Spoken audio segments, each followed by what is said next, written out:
due vecchi pensionati.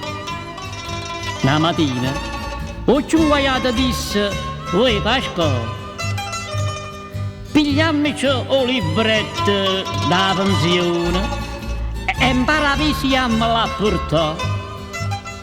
Tu non vi rapite, o signora da sentire, pensionato, beh, trasite, che tenete che ci di?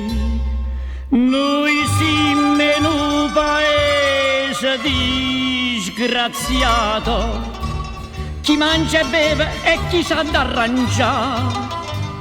Con questa pensione ci pensate, manco bisogna s'arriva a pagare.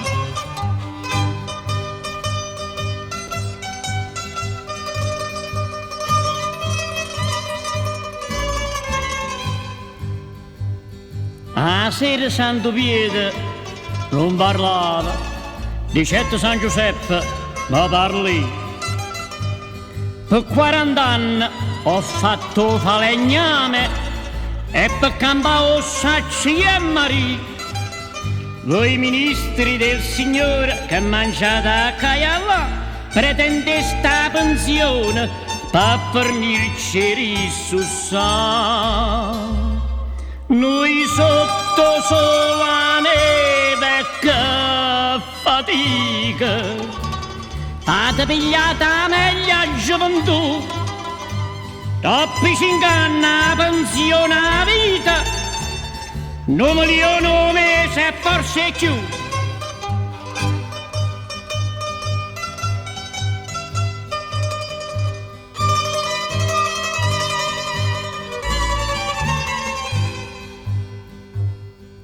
E dopo poco, in sala purgatorio, i vecchi si sentettero chiamare.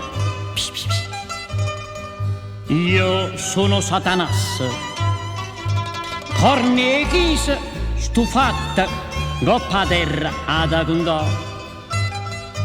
Quando muore un pezzo grosso mentre sto a giudicare, te una raccomandazione e a bilancia penna là.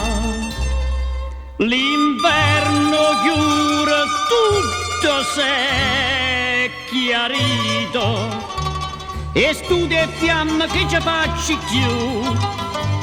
Voi pensionati ormai l'avete capito, tenete più cornute nella giù.